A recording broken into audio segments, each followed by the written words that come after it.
What's going on, guys? Welcome back to WWE Network and Show, where I, Graham, Jesus, and Matthews break down all the original content I watch on the WWE Network and on Peacock. And today we're talking the September 20th, 2024 edition of the SmackDown LowDown.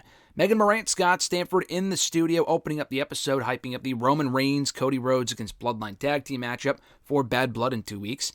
They also replay the epic confrontation that Cody and Roman had on the Georgia Tech field that aired during SmackDown. A great video package. I don't know if they played it in full here. It was like a 5-minute thing. I don't think they played it in full here, just the highlights, but it was a great piece of business nonetheless. Not for everyone, but I thought it was well done, production-wise and whatnot. They preview the matchup as well, the tag team matchup. Scott Stanford says, as far as whether Cody can trust Roman, he said, "We will see with heavy caution," as far as whether Cody can trust Roman, like I said.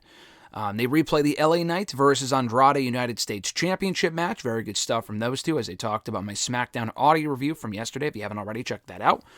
Scott Stanford says that they are two great athletes, and give me more matches, because they talk about Andrade and Hayes for next week as well, part 6 of hopefully a best-of-7 series, which they have not announced it as such, but it should be a best-of-7 series ultimately. Carmelo Hayes says that, listen, it's not hard for me to let this feud go, for me to let the bad blood, no pun intended, with Andrade go, because he squandered his opportunity when I would have gone for the 3, hit the logo, and become the new United States champion, but he choked, like he said on SmackDown. He said, I mentioned this in my SmackDown audio review, he said, just put the fries in the bag, bro, you're washed, which is just, obviously it's not true, but I thought it was really fucking funny.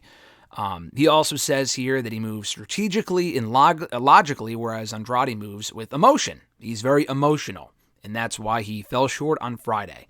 But he will win next week as well. Scott Stanford says that the fans benefit ultimately from the feud, from the rivalry, regardless of how many matches they go for. And Stanford, to his credit, said many, many weeks ago when the feud first started back in July, and I probably seconded that statement of his, he did say that he wanted to see a best-of-5, best-of-7 series from these two, and ultimately we are getting it, which is great to see. Our first, it's not being labeled the best-of-7 series, but they're treating it as such. And it feels like probably the first best-of-7 series we've gotten in WWE. I would be surprised if we got another one, but the first one since Sheamus and Cesaro, actually, back in 2016. That would have been 8 years ago, which is wild.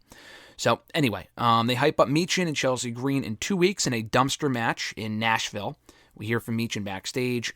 She calls the training video from Chelsea Green a joke and talks about how she's going to beat her and whatnot, but before she can continue, Piper Niven attacks her from behind with a trash can. So maybe we'll get Meechin and Piper Niven part 2, because they had a match last week on SmackDown that went all of a minute or two. So maybe we'll get an actual matchup between the two next week before she faces Piper Niven on SmackDown, Chelsea Green on SmackDown in 2 weeks.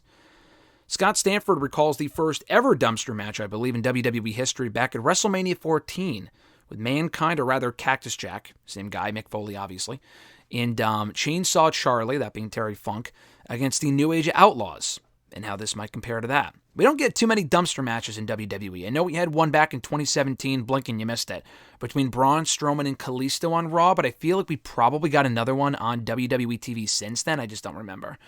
They replay the Bayley and Naomi tag team win over Nia Jax and Tiffany Stratton, leading to Bayley and Naomi next week in a one-on-one number 1 contenders match, with the winner earning an opportunity at the WWE Women's Championship at Bad Blood.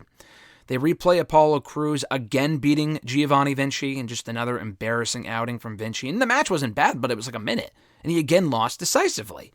Last time you could say, oh, Crews took advantage. This time he beat him decisively when he was ready in a minute-long match. At this point, who could even care? We hear from Vinci backstage with Byron Saxton, and Vinci says that he did not look like a loser afterward when he attacked Apollo Crews when the match was over. Still looked like a loser to me, but that's just my opinion, and I like the guy.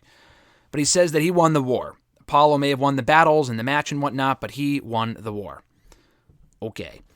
Scott Stanford says what we're all thinking, he's got to start racking up wins, otherwise people won't give a shit. They then replay the ending of the show with the Bloodline brawling with Kevin Owens and Cody Rhodes and the Profits and DIY. It was all out chaos. Cody Rhodes, again, almost being betrayed by Kevin Owens before Kevin Owens thankfully thought better of it. And they previewed Cody Rhodes and Roman Reigns against the Bloodline again in 2 weeks for Bad Blood. And I wrote down Owens here, but Megan Morant actually mentions Owens' history with all of them, Cody, Roman, the Bloodline, and how he may factor into the finish. So we'll see. I don't know where Randy Orton was on SmackDown. He didn't come to the aid of his supposed friend, Kevin Owens, but he was not there on the end of the SmackDown on Friday for whatever reason. And that was it. So they run down the Bad Blood card as we know it so far for not next weekend, but in 2 weeks, which I thought was interesting because the pay-per-view is not for another 2 weeks, so why run down the card now? But that was SmackDown LowDown in a nutshell from Friday night, because the show is now airing after SmackDown on Peacock at around 10 p.m. Around then, like I said, may not be at 10 p.m. exactly, probably like 10:05, 10:15, whatever, on Peacock, which is cool. So it's not going up, the next day at noon, and sometimes it was delayed. It's a lot more reliable live after SmackDown on Friday, which I like. Thank you guys for checking out my review of the show. I appreciate it. Be sure to like the video, drop a comment, share the video, and subscribe to the channel for more daily content. Have an awesome one, folks. I'm Graham G.S. Matthews, and I'll catch your ass down the road.